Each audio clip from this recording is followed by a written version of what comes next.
itu sudah kami umumkan ke publik mulai hari Sabtu kemarin tanggal 19 sampai nanti tanggal 23. Jadi ada waktu 5 hari bagi masyarakat untuk mencermati nama-nama yang sudah kami daftarkan.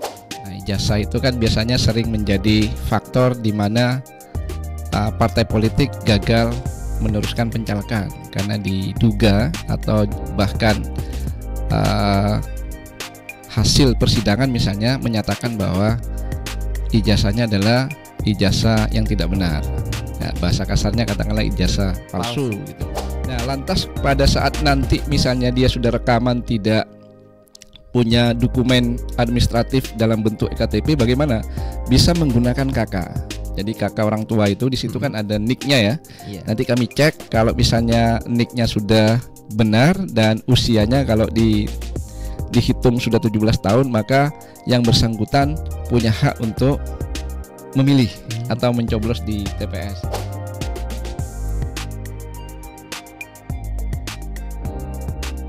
Assalamualaikum warahmatullahi wabarakatuh. Pendengar dan pemirsa RRI Purwokerto, senang sekali saya Yanuar Adi bisa kembali untuk menemani Anda. Dan kali ini kita ada di Tarik Mas, seputar informasi Banyumas dan sekitarnya. Pendengar dan pemirsa, seperti yang kita tahu, pada tahun 2024 yang akan datang, kita bangsa Indonesia akan menyelenggarakan Pesta Rakyat Pemilu tahun 2024. Sejumlah tahapan pemilu telah berlangsung dan masih ada sejumlah tahapan lagi yang akan dilaksanakan menjelang pemilu nanti. Saat ini di Tarik Mas, saya tidak sendiri karena bersama dengan kita pada kesempatan hari ini sudah hadir dari Divisi Teknis Penyelenggaraan Pemilu Komisi Pemilihan Umum KPU Kabupaten Purbalingga, Bapak Zamaah Sari Aramzah. Apa kabar Pak Zam? Alhamdulillah baik Mas. Sehat Pak? Alhamdulillah sehat. Ini bisa kesini nih. Oke. Pak Zam, dari KPU Purbalingga saat ini kesibukannya seperti apa Pak? Ya, jadi KPU saat ini itu sedang melaksanakan tahapan pencalonan. Nah, tahapan pencalonan sendiri itu sudah masuk pada pengumuman daftar calon sementara atau DCS.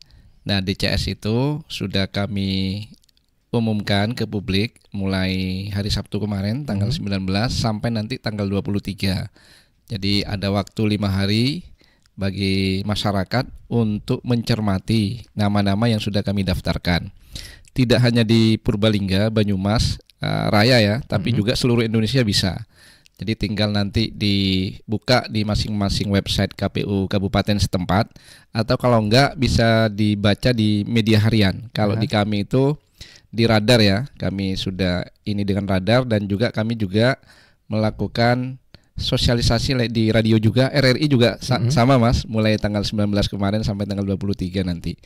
Jadi sudah kami maksimal untuk mengumumkan ke publik. Harapannya adalah nanti publik bisa menyampaikan masukan ke kami.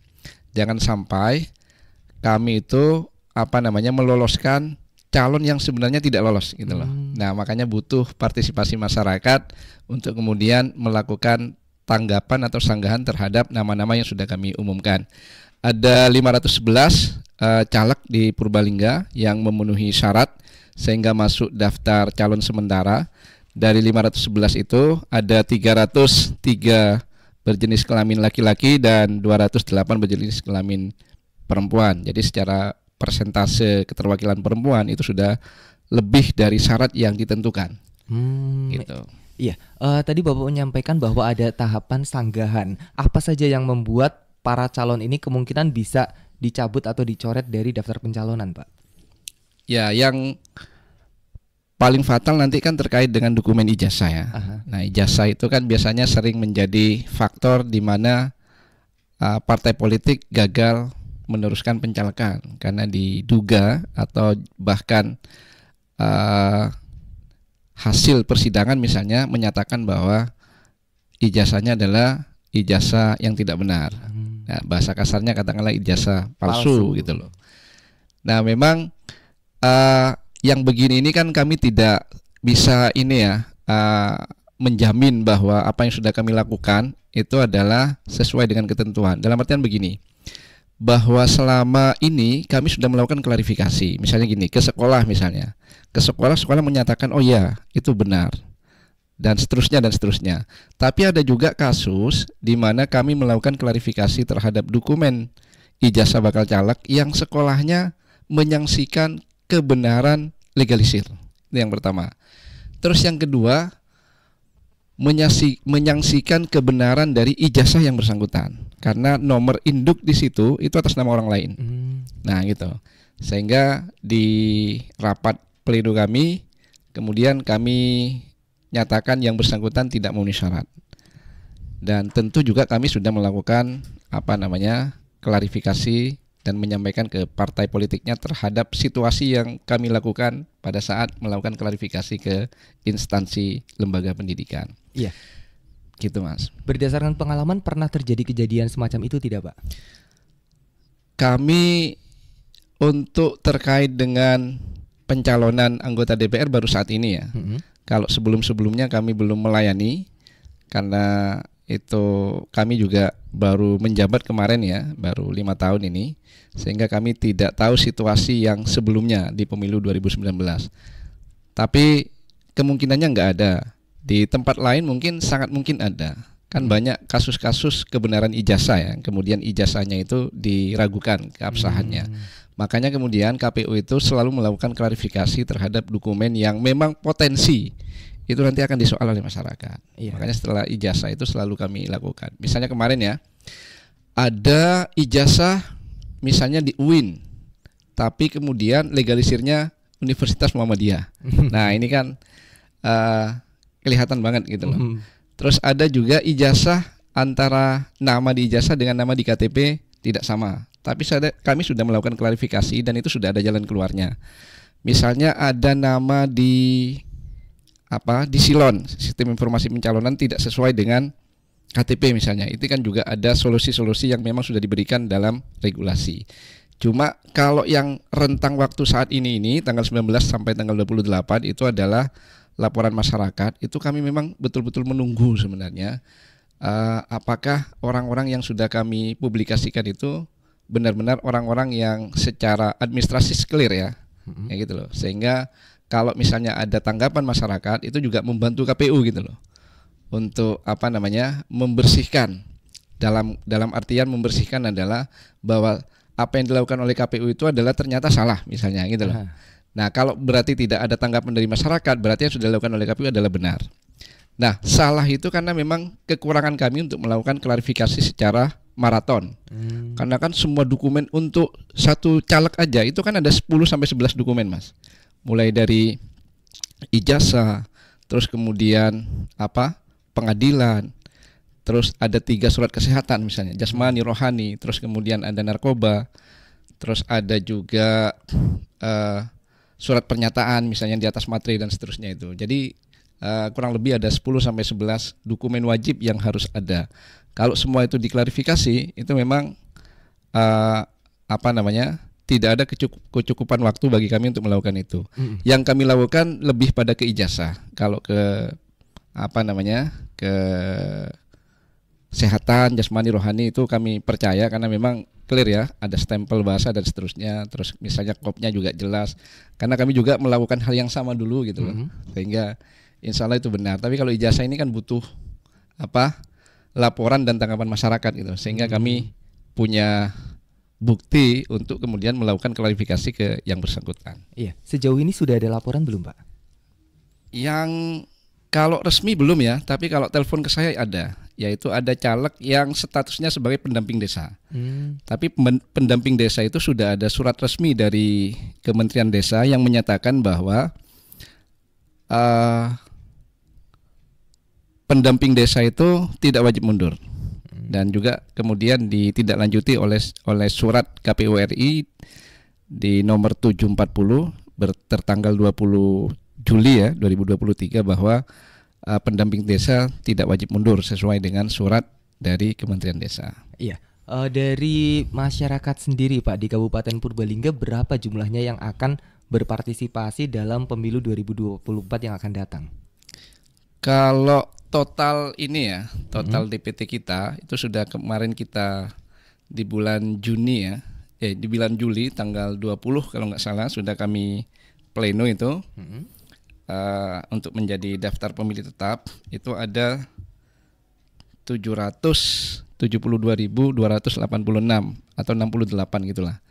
Nah, jadi mengalami peningkatan dibanding pemilu 2019.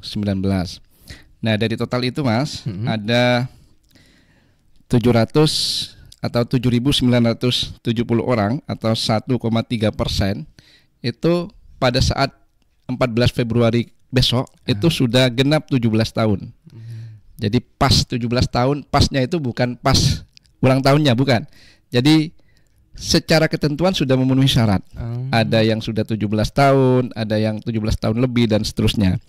Sedangkan yang 18 tahun sampai 25 itu ada 129.304 orang atau 16,74%. Jadi cukup banyak sebenarnya usia-usia yang produktif, usia 18 sampai usia 25 tahun. Artinya ini masuk kategori pemilih muda gitu loh. Karena yang 25 itu sangat mungkin kemarin sudah ada yang memilih dan belum ada yang milih gitu loh. Gitu loh. Apalagi mereka-mereka ini adalah dulu itu mungkin masih usia 16 tahun.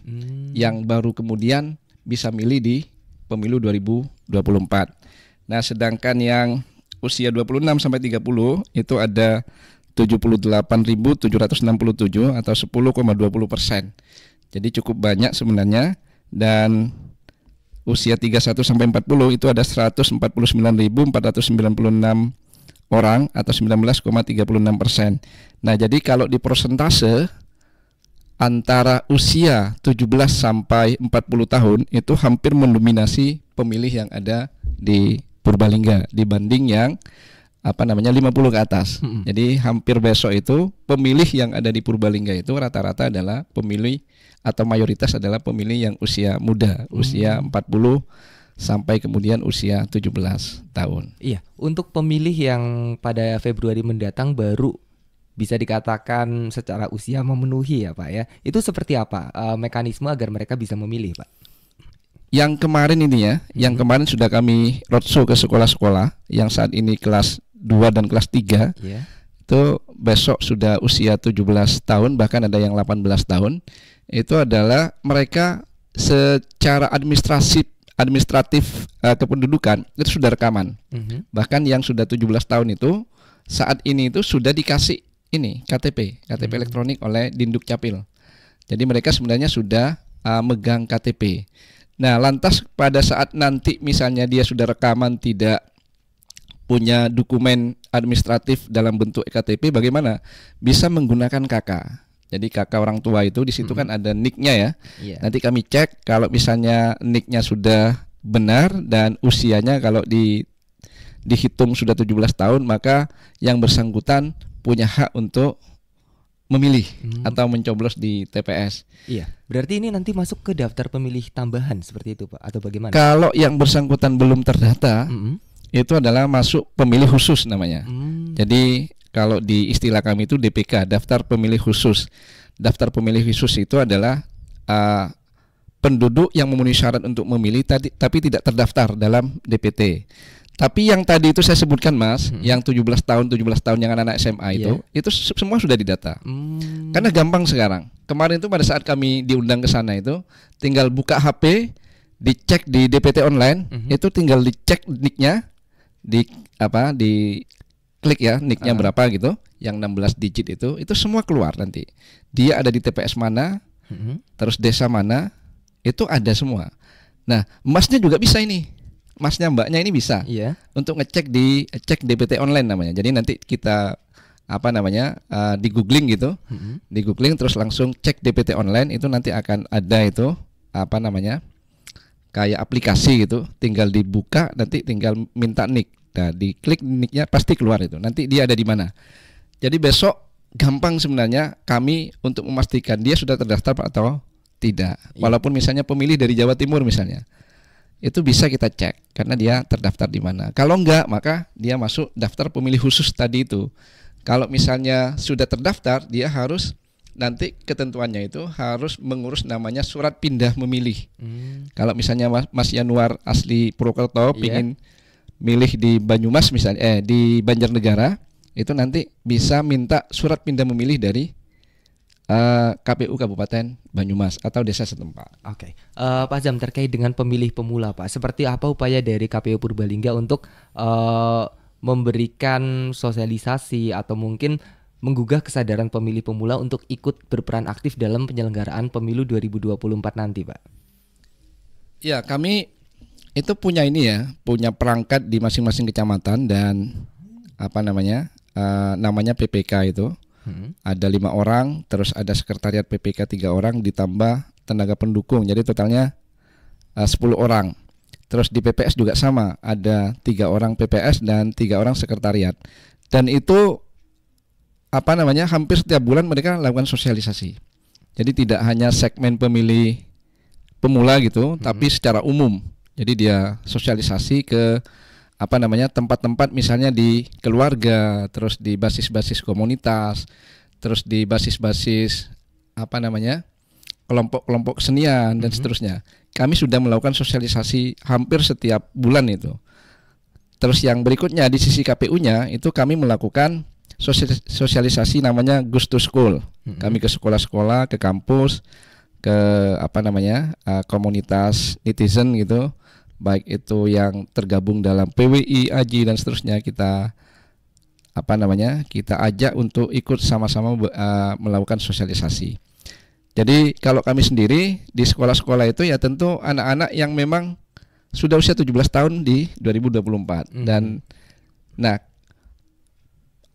apakah mereka sudah 17 tahun atau enggak itu sudah bisa terkonfirmasi lewat gurunya. Jadi yang dikumpulkan itu adalah anak-anak atau siswa-siswa yang memang sudah 17 tahun di 2024. Kami selalu rutin ke sana. Bahkan kami kerjasama dengan namanya Kesbang. Jadi Kesbang itu ada program khusus sosialisasi kepada pemilih pemula. Dan itu ada anggarannya itu. Anggaran dari Pemda untuk melakukan sosialisasi. Jadi nanti KPU datang ngasih narsum gitu untuk memberikan sosialisasi terhadap mereka yang memang menjadi sasaran sosialisasi, terutama di siswa-siswa SMP, siswa SMA, SMK dan seterusnya. Iya, satu lagi Pak Azam, mungkin ada pesan atau imbauan yang bisa disampaikan kepada warga masyarakat untuk terkait datangnya pemilu 2024 yang akan datang ini, Pak. Ya, yang paling penting kan gini ya, suksesnya pemilu itu kan diukur dari 3 hal sebenarnya. Pertama adalah tingkat partisipasi. Terus yang kedua adalah legitimasi. Legitimasi itu terkait dengan kepercayaan masyarakat terhadap 3 hal. Pertama adalah penyelenggara, yang kedua adalah peserta pemilu, dan yang ketiga adalah pemilih sendiri. Nah, maka kalau 3 hal itu kemudian trustnya tinggi, insya Allah nanti akan berpengaruh pada legitimasi dan partisipasi. Terus berikutnya lagi adalah bahwa pemilu itu soal bagaimana kita menjalankan pemilu itu betul-betul dengan prinsip tadi itu, misalnya langsung, umum, bebas, rahasia, jujur dan adil. Karena itu prinsip dasar yang wajib dipatuhi oleh kita, tidak hanya penyelenggara, partai politik dan juga pemilih. Nah, maka ke depan saya berharap masyarakat juga betul-betul punya kesadaran partisipasi. Partisipasi itu tidak hanya datang, tapi juga ikut menjadi bagian yang mensukseskan pemilu. Misalnya gini Mas, saya ini kan besok untuk pemilu 2024 di Kabupaten Purbalingga, itu kan kita TPS-nya ada 2.964. Itu kalau kemudian masing-masing TPS butuh 7 orang, nah sekitar 27.000 orang yang kita butuhkan. Belum nanti di Linmasnya. Jadi kita butuh personel yang cukup besar. Saya berharap juga masyarakat bisa ikut berpartisipasi sebagai penyelenggara. Tidak hanya datang ke TPS untuk mencoblos, tapi juga berpartisipasi menjadi bagian dari partner kami yang ikut mensukseskan di masing-masing TPS. Saya rasa itu. Ya, baik. Terima kasih Pak Zama Sari Aramza untuk kesempatannya hadir di podcast Tarik Mas pada hari ini. Dan selamat melanjutkan aktivitasnya kembali, Makasih. Pak Makasih, Mas. Baik, pendengar dan pemirsa RRI Purwokerto, itu dia podcast Tarik Mas edisi hari ini bersama saya Yanuar Adi, dan nantikan untuk kehadiran kami kembali menemani Anda di Tarik Mas. Saya Yanuar Adi pamit undur diri. Wassalamualaikum warahmatullahi wabarakatuh. Waalaikumsalam.